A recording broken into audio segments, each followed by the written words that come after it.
Muteki et Yokoso. Bienvenue à tous pour ce nouveau Muteki. Tout seul, hélas, sans Romain. Donc il n'y aura pas de débat aujourd'hui. On l'avait dit la semaine dernière. Il y aura un débat où on se prendra le chou sur les idoles. Romain préférant évidemment les idoles réelles. Moi préférant les idoles virtuelles. Et Léo étant là à l'origine pour arbitrer un petit peu ce match entre les deux gens de mauvaise foi de la bande FM. Voilà, donc ce sera pas cette semaine, ce sera certainement pour la semaine prochaine ou la semaine d'après. On va essayer de remettre tout ça dans le calendrier en bonne et due forme. À la place, on perd pas au change puisque on a une interview de prévue. Alors là pour le coup je l'avais annoncé un petit peu tardivement hier soir, mais c'est Vamps qui est en interview aujourd'hui. Vamps, si vous ne connaissez pas, on aura l'occasion de refaire un petit peu la carrière des groupes en fait de ce duo puisqu'il s'agit d'un duo. Voilà, comme je vous le dis, on va attendre un petit peu avant les présentations. Bonjour Vance, bonjour le public, etc. Enfin, il y en a qui connaissent déjà, évidemment. À l'instant, Iconic avec Kiss and Cry. Alors je vais pas vous faire toute l'association d'idées qui a fait que j'ai mis cette chanson là, mais Kiss and Cry en fait c'est le banc aux Jeux Olympiques ou d'ailleurs dans n'importe quelle compétition de patinage artistique sur lequel s'assoient les athlètes après leur performance et où ils font plein de bisous à la caméra, kiss évidemment, et à la fin ils reçoivent leur note et puis ils pleurent et c'est vrai de vrai, hein, ça s'appelle vraiment un Kiss and Cry dans le langage courant. C'est le banc donc des athlètes, le banc d'attente des athlètes avant leur note.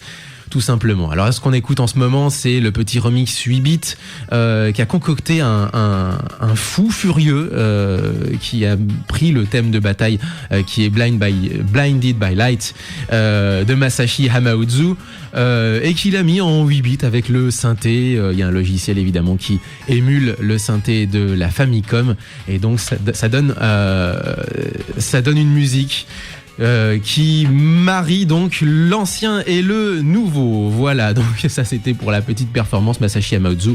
On l'entendra tout à l'heure. On en aura un petit peu notamment par son projet Imerua. Voilà, on va enchaîner sur parce que ça va être une émission un petit peu bipolaire. On aura pas mal de musique un peu expérimentale, un petit peu ambiante, des choses comme ça. Et puis on va commencer avec quelque chose qui bouge un petit peu plus. Ce sera Gilgamesh et on va enchaîner sur Sugizo, si je dis pas de bêtises. J'avais un petit peu fait un petit pense-bête pour ça. Gilgamesh tiré de l'album Go Away, Mission Code, et Sugizo ensuite. La chanson que je voulais vous passer, c'est Mission Code tiré de l'album Go Away de Gilgamesh. Ça se met en place, l'interview est en train de se caler et tout va bien. Vous êtes sur Muteki 04 78 39 18 15 pour nous appeler durant cette heure d'émission. Facebook, twitter.com/Muteki Canu et Muteki c'est jusqu'à 10h et Muteki c'est parti.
Hello everyone, this is Sugizo. You are listening just Muteki.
Si vous ne connaissez pas la carrière solo de Sugizo, vous serez peut-être un peu surpris.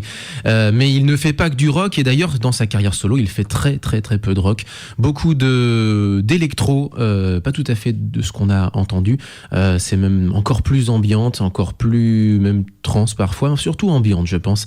Et puis il y a donc des morceaux qui sont à la limite, à la frontière entre l'électro et le rock. Là c'est tiré de Lifework Cosmoscape. La chanson c'est Europa, et donc il y a d'autres chansons comme ça à découvrir, qu'on vous fera évidemment découvrir dans les prochains Muteki. Les plus anciens connaissent évidemment A Prayer, qui était le premier single, là, qui était clairement encore électro-rock, et puis ensuite il s'est vraiment éloigné de cet univers-là, laissant le rock justement à ses projets de groupe, évidemment Lunacy, la base de la base, et désormais également ex-Japan. Donc c'est génial quand le casque vous lâche en plein début d'émission, ce qui fait que j'ai même pas pu aller jusqu'au bout de mon petit speech sur Iconic qu'on a entendu en tout début d'émission. Iconic, ça fait aussi le lien, elle fait le lien entre l'émission de la semaine dernière et l'émission de cette semaine, puisqu'elle est coréenne d'origine. C'est une Zainichi, une des fameuses dont on parlait assez brièvement, ces familles coréennes qui sont établies au Japon depuis plusieurs générations sans être pour autant japonais. Voilà, c'est une communauté à part entière, communauté évidemment traversée par les mêmes, soucis politiques que la péninsule elle-même, évidemment, avec des groupes d'influence venus du nord ou venus du sud. Je m'arrêterai là évidemment pour la politique. Iconic, c'était pour ouvrir cette émission. Juste à l'instant, c'était Gilgamesh avec tiré de l'album Go Away Mission Code, chanson plus plus bougeante que véritablement gros rock qui tâche. Gilgamesh qui a un répertoire qui est assez varié. Et juste à l'instant, donc Sugizo Europa. On va pouvoir enchaîner sur l'interview de Vamps. Ça y est, elle est prévue, elle est calée, on vous l'avait annoncé, ça y est, la voici. Avec aussi quelques mois de retard, il faut l'avouer, puisque c'était à l'automne dernier, lors de leur passage à Paris. Qui est Vamps? Eh bien, Vamps, c'est le groupe de Hyde et de Kaz. C'est qui Hyde? Eh ben, c'est le type que vous entendez depuis 13 ans en générique de l'émission. C'est le chanteur de l'Arc-en-Ciel. Oui, il faut savoir que depuis quasiment 14 ans, c'est l'Arc-en-Ciel qui ouvre cette émission. Toujours la même chanson, c'est toujours Blurry Eyes, et donc c'est la voix de Hyde, la voix de l'Arc-en-Ciel qui ouvre cette émission. Évidemment, l'Arc-en-Ciel qui a plus de 25 ans, non, qui a à peu près 23 ans de carrière. On est en 2014, le groupe est né en 91, donc il y a 23 ans de carrière. Groupe qui faisait partie donc de toute cette génération qui a un peu défini les codes du J-Rock dans les années 90, qui les a pas inventés, puisque les grands anciens évidemment sont Color, ex-Japan ou Lunacy, voilà, pour les groupes vraiment anciens, et c'est leur petit frère en quelque sorte, si j'ose dire. L'Arc-en-Ciel, donc, groupe avec une grosse discographie. Hyde évidemment s'est lancé en solo, il a sorti 4 albums, en fait 3 albums dont plus un en anglais pour le marché international, un son qui est déjà assez européen, et dans sa carrière solo il collaborait déjà avec un guitariste qui s'appelle Kaz qui a participé alors déjà à Oblivion Dust pour commencer, et ensuite au Spread Beaver. Donc ça a été un des types qui a collaboré à la toute fin de la vie de Hide, guitariste de ex-Japan, donc tout se regroupe en quelque sorte. Kaz, donc, qui a fait partie des Spread Beaver, donc à la toute fin de l'histoire des Spread Beaver. Ils ont collaboré ensemble donc sur la carrière solo de Hyde, et puis ils se sont dit pourquoi pas créer un groupe, créer un duo avec sa propre vision, son propre univers. Et donc ça donne Vamps. Pas énormément de changements, on pourra en parler justement durant l'interview, pas énormément de changements au niveau du son, puisque la carrière solo de Hyde est assez occidentale et la carrière de Vamps est aussi assez tournée vers le rock à l'occidental. Tout ça, on aura l'occasion d'en parler justement avec les intéressés. Hyde et Kaz en interview sur Muteki, c'est maintenant. Vamps, bonjour. Bonjour. Alors la première question, c'est déjà par rapport à ce concert ce soir à l'Olympia. Vous allez jouer dans une salle qui est très célèbre en France. Est-ce que vous savez que ce lieu est très symbolique? 正直大きい場所だって知ってたんだけど、そういう伝統のあるところだとは知らなくて、こうやってインタビューしてるうちにどんどん知っていったんですけど、今となってはもうそういうところだからこそ自分たちのいいコンサートをしてね、伝説を作りたいなと思います。 Je savais que c'était une salle assez grande, mais je connaissais pas ce mythique de la salle. Donc j'apprends en fait au fur et à mesure pendant les interviews, les journalistes me disent. Donc maintenant, une fois qu'on sait que c'est une salle mythique, il faut qu'on fasse un concert vraiment qui devient mythique. Vous connaissez malgré tout Paris, vous y avez déjà joué. Est-ce que vous avez toujours de bonnes expériences de cette ville? そうですね、自分の印象としてはコンサートが始まる前から大合唱が始まったりしたことが何度かあるので、それぐらいなんか愛情がすごく伝わるコンサートが今までできているので、そういう意味ではなんか楽しみにしてきました。 Paris, on a très très bons souvenirs parce que justement chaque fois quand je viens à Paris, le public est vraiment très très chaleureux, très très chaud. Même avant le concert, ils commencent à chanter, etc. Donc ça, je ressens en fait vraiment l'affection et l'attention du public. Donc ça, c'est vraiment un plaisir. Un mot donc voilà sur votre carrière et surtout sur votre carrière solo. Moi j'ai une question par rapport à Vamps. Est-ce que Vamps c'est la suite, en quelque sorte, c'est la suite logique de votre carrière solo, puisque Kaz participait déjà à la carrière solo de Hyde. Est-ce que c'est la suite logique de la carrière solo de Hyde? 延長線、そうですかね。もうその頃から要はバンプスのようなことはしてましたね、最初の頃からね。だからそういう意味ではそうかもしれないですね。 Oui, on peut peut-être dire que c'est la suite de l'album solo parce que justement avec l'album solo on avait un peu commencé ce qui est plus ou moins similaire de ce qu'on fait aujourd'hui. Justement une question pour Kaz, est-ce qu'il a fallu changer quelque chose dans le comportement, dans l'enregistrement pour faire la différence entre la carrière solo et le groupe Vamps? 責任が増えたなって思って、やっぱりこうまたソロの時はハイドっていう名前でバンプスってなることによってやっぱり意識的な部分もう少しはやっぱ変わっていかないと、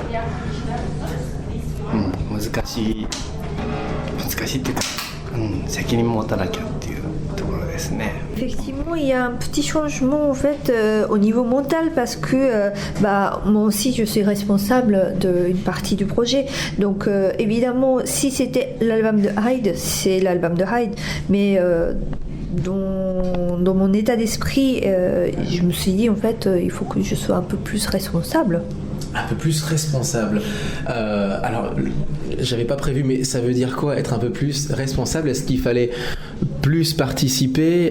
Est-ce qu'il fallait proposer plus d'idées pour le groupe? Concrètement, ça veut dire quoi en fait, plus participer?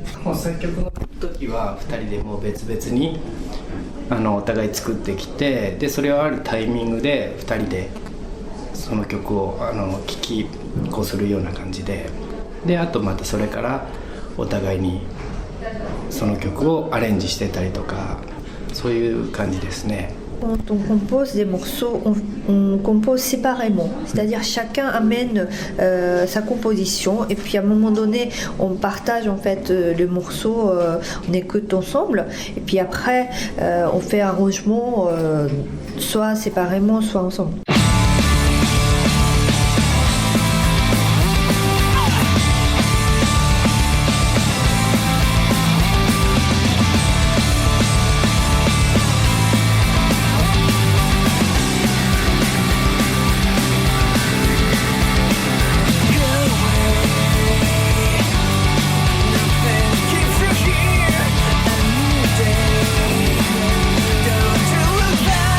Look out, oh,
concernant les concerts, il y avait quelque chose que je voulais demander, c'est par rapport aux concerts spécifiques à un certain nombre de publics. J'ai lu qu'il y avait des concerts, par exemple, réservés aux moins de 18 ans, des concerts réservés aux couples, des concerts réservés à une certaine catégorie de personnes. Qui a eu l'idée?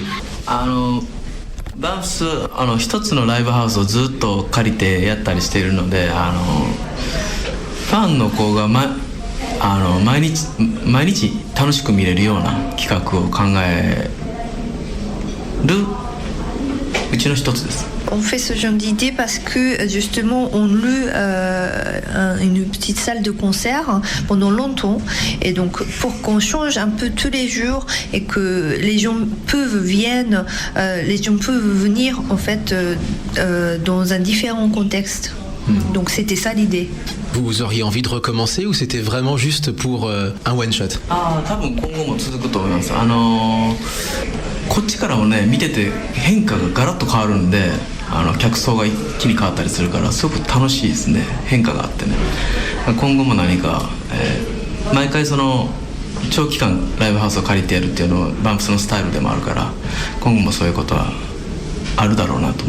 Je pense que je vais continuer parce que chaque soir c'est très différent ambiance et de public, donc ça m'épate en fait de voir la différence des gens et chaque fois en fait quand on sort album on a cette idée de louer une petite salle de concert et pendant longtemps et ça c'est notre style de Vamps, donc oui on va en faire. Alors on va dire quasiment, on arrive à la dernière question, j'en ai deux petites en fait. Vamps, tout ce qui est l'esthétique visuelle, tout ce qui est visuel c'est très vampirique, un petit peu européen. Le son est aussi assez occidental avec du rock et beaucoup de chansons en anglais. Donc est-ce que c'est volontaire de faire un projet musical, on va dire un peu d'inspiration occidentale? 音楽がそうだからやっぱそっちが中心になるかな C'est volontairement parce que ce qu'on écoute d'habitude c'est plutôt musique occidentale, donc ouais. Et ben, j'allais justement demander aussi quelles sont les influences pour le public français qui connaît peut-être pas encore ni Hyde, ni l'Arc-en-Ciel ou ni Vamps, qui va peut-être découvrir ça à l'occasion du concert justement, quelles influences ils ont reçues au cours de leur carrière et quels artistes les a influencés au cours de leur carrière. 僕は80s でブリティッシュニューウェーブとアメリカンハードロックかな。Guns N' Roses? Yeah, Motley Crue とか。Motley Crue? Yeah. Heavy metal. Heavy metal. And 僕はキリングジョーク。キリングジョーク? Ok. Merci beaucoup. ありがとうございました。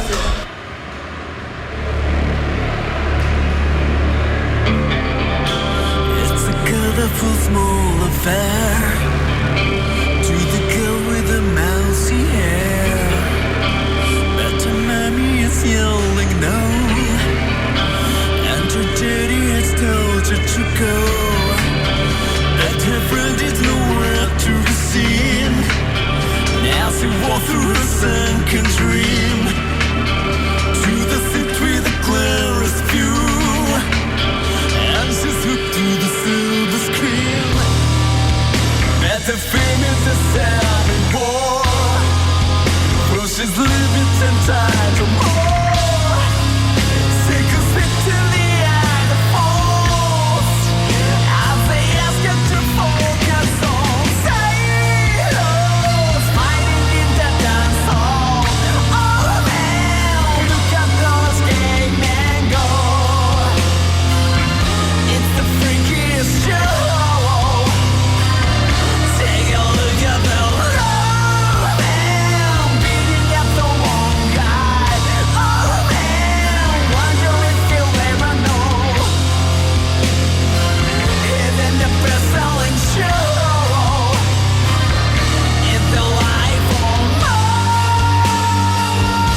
fame, 'cause lemons don't sell again.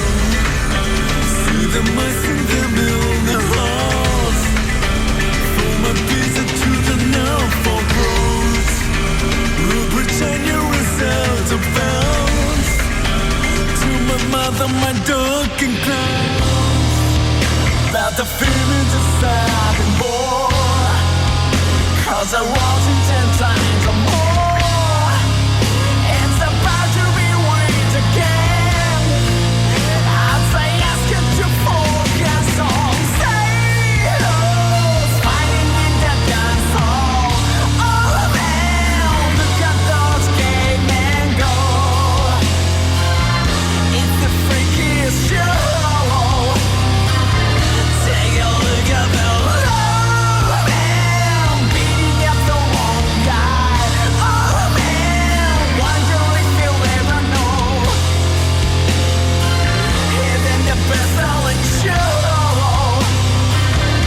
is the life on Mars.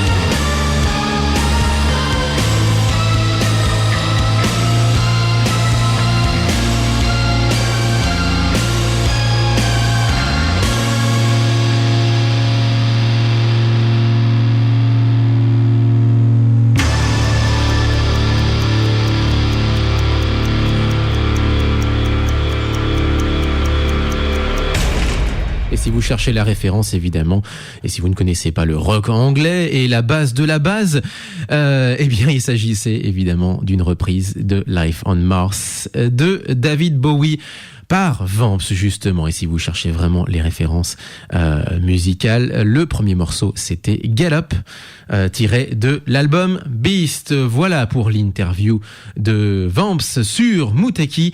Qu'est-ce que je peux dire également? Il y a quelques infos, évidemment, qui circulent autour de Vamps, et notamment un retour en Europe. Oui, c'est prévu, et c'est même carrément officialisé depuis maintenant quelques jours, avec la présence de ce fameux duo, donc le 28 mars prochain à Londres, et ce sera dans la prestigieuse salle du Coco. Pas une grosse salle, mais une salle un petit peu comme on peut en trouver l'Élysée-Montmartre à Paris, ou le New Morning pour ceux qui aiment notamment tout ce qui est un peu world music et musique acoustique. Voilà, c'est partie de ces fameuses salles, alors d'une certaine capacité quand même, hein, le Coco étant quand même plus proche d'un Olympia par exemple au niveau de la capacité, mais plus proche dans la célébrité, dans la renommée donc d'un Élysée-Montmartre, la salle où il faut être notamment pour se faire connaître. Vamps, 28 mars au Coco. Voilà pour la première petite info complémentaire concernant le groupe. L'autre info complémentaire, c'est une double info, c'est que déjà l'interview ne s'est pas réalisée toute seule, et moi j'étais pas tout seul en plus face à ces deux gars, puisqu'il y avait la présence de Jelly, la chanteuse qu'on a déjà reçue plusieurs fois dans l'émission. Elle était à mes côtés pour réaliser l'interview, et justement pourquoi j'en parle, c'est que demain elle va réaliser un Nikonama. Un Nikonama, c'est quoi? C'est une émission, c'est un show sur Nico Nico Douga, qui est le site de partage de vidéos japonais par excellence, qui est un peu l'équivalent de YouTube, plus peut-être même de Dailymotion en fait. C'est un côté plus club que mainstream par exemple pour YouTube, mais ça c'est des considérations personnelles. Bref, c'est un peu le YouTube ou le Dailymotion japonais, c'est sur Nico Nico Douga, et Jelly sera en live demain à 13h pour nous interpréter, notamment, alors évidemment pour faire un show, pour parler, pour discuter avec les abonnés à sa chaîne Nico Nico Douga, mais également pour chanter, et chanter en l'occurrence un titre de Vamps. Voilà pourquoi j'en parle, c'est tout à fait dans l'actualité donc de cette émission, l'actualité de cette semaine. Vamps, pour en terminer, on en a un tout petit peu parlé durant l'interview, qui a une esthétique vampirique. qui fait partie de ces fameux groupes, donc qui a développé son propre univers, mais qui se donne une mission sur cette terre, si j'ose dire. C'est un petit peu comme Seiki Matsu, qui a inventé toute une mythologie autour de ses propres personnages, qui sont des démons remontés sur terre, parce qu'ils ne sont pas descendus sur terre, ils sont remontés sur terre, pour sauver le monde d'en haut, justement, à coup de rock'n'roll, à coup de bon rock'n'roll. C'était pareil, par exemple, pour Uchu Sentai Noise, qu'on avait reçu il y a très longtemps, quelque chose comme en 2006, à l'émission, qui étaient des extraterrestres ou des robots, je sais plus, venus sauver la Terre à coup de rock'n'roll. Et ben, Vamps, c'est le même concept. Ce sont des vampires, voilà. Donc, faut imaginer Hyde et Kaz en vampires. C'est pas dur puisqu'il y a les photos officielles, notamment celles que vous pouvez trouver sur le Facebook de Muteki, où on les voit avec des canines proéminentes. Et donc, qui sont des vampires. Qui considèrent que les humains, que les vivants ont perdu le sens du rock'n'roll. Ils viennent nous le remettre évidemment dans les oreilles, nous pauvres mortels. Voilà pour l'univers mythologique, visuel autour de Vamps. Plus prosaïquement, donc c'est la suite logique, on l'a entendu, de la carrière solo de Hyde, qui était déjà un peu plus tournée vers l'Occident, avec notamment donc cette manière de fonctionner entre Hyde ex-l'arc-en-ciel, Hyde l'arc-en-ciel, voilà, puisque c'est son side project, et Kaz ex-Oblivion Dust, ex-Spread Beavers. Voilà, je crois que j'ai à peu près fait le tour de la question.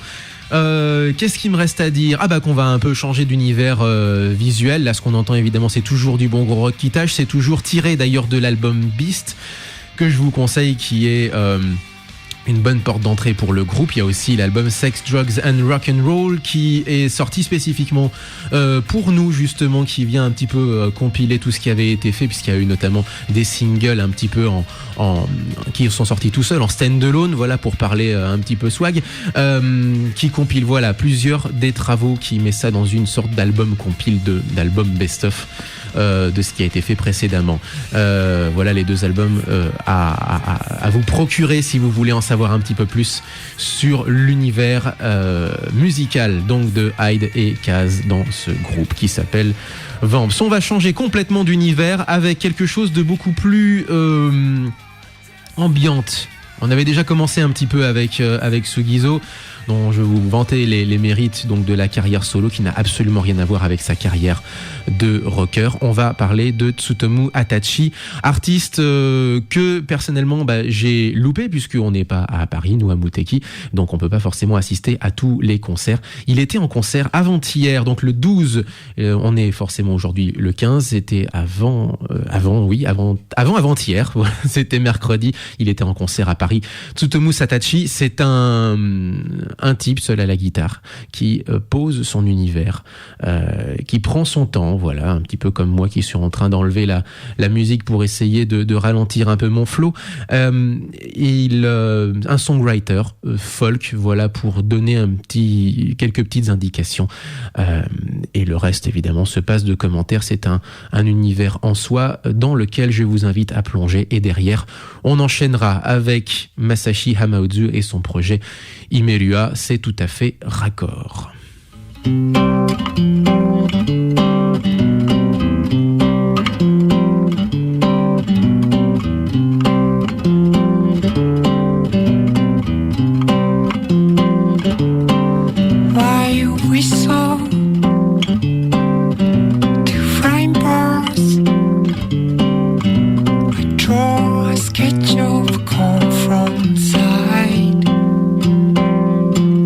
Ring a bell and say hello.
Tsutomu Satachi, la chanson s'appelle Corn Sketch. Et donc, comme promis, on enchaînera dans un tout petit instant sur Imelua pour terminer en beauté l'émission. Juste avant, je voulais vous parler, puisqu'on fait le lien un petit peu avec les émissions qui nous suivent ensuite. Alors, si vous nous suivez notamment sur Internet, et ben après, vous aurez droit notamment à OS Tracks sur Splash Web Radio et chez nous. En direct sur la bande FM sur Radio Canu à Lyon. Juste après nous, ce sera Visage d'Amérique latine. Et justement, pour faire le lien, est-ce que vous connaissez... Oui, vous êtes obligé de connaître ce talentueux artiste, écrivain, métabaron qui fait un petit peu tout à la fois. Alejandro Jodorowsky, qui n'est pas que le collaborateur de Moebius pour les fans de BD et qui n'a pas fait que de la BD pour les fans de BD aussi. Il est aussi scénariste, il est aussi, il a beaucoup fait de choses et notamment il est réalisateur. Et son dernier film a été présenté à Cannes, La Danza de la Realidad. C'est comme ça qu'on prononce, voilà. Je parle sous le contrôle d'Hector, justement, de Visage d'Amérique latine qui nous suit juste après. Alejandro Jodorowsky, donc, avec son dernier film qui sera, donc, qui a été présenté à Cannes en France, mais qui sera présenté au Japon, qui sortira en salle en juillet prochain. Pourquoi je vous en parle? Eh bien, parce que pour annoncer ce film de Jodorowsky pour les franchouillards, il y aura un livret en 3 parties qui, alors dont la première partie est déjà sortie, est déjà consultable en PDF. Vous pouvez le télécharger gratuitement sur un lien que j'ai mis sur la page Facebook de Muteki, mais pour le coup, je vais le faire remonter sur la page de Muteki, comme ça vous allez trouver plus facilement ce lien.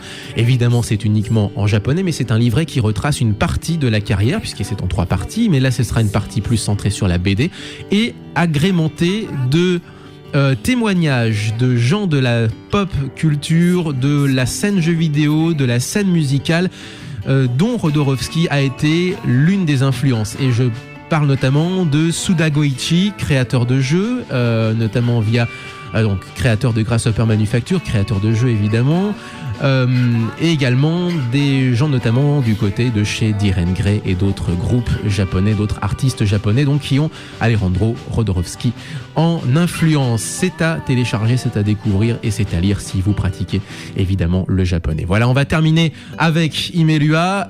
Pourquoi ? Déjà parce que c'est joli. Déjà parce que c'est beau, et ensuite parce qu'évidemment, hier, les fans de Final Fantasy ont pu dire « je t'aime ». Oui, parce que ils ont pu dire « je t'aime » à ce qui est la série finalement, la 10e série la plus vendue dans le monde, et accessoirement, pour beaucoup, leur série préférée. Lightning Returns Final Fantasy XIII est sorti le jour même de la Saint-Valentin en France. Mais Masashi Hamauzu ne fait pas que des chansons, que des musiques de jeux vidéo. Il a aussi ce projet qui s'appelle Imelua, avec une chanteuse qui est Mina, qui est d'origine Ainu et qui manie sur scène également des instruments Ainu. Les Ainu, pour vous la faire courte, ce sont les indigènes de l'île de Hokkaido. Imelua avec la chanson éponyme, Imelua, c'est tout de suite dans Muteki. On se quitte avec cette très belle musique. Portez-vous bien, vive le son japonais et à la semaine prochaine. Matane!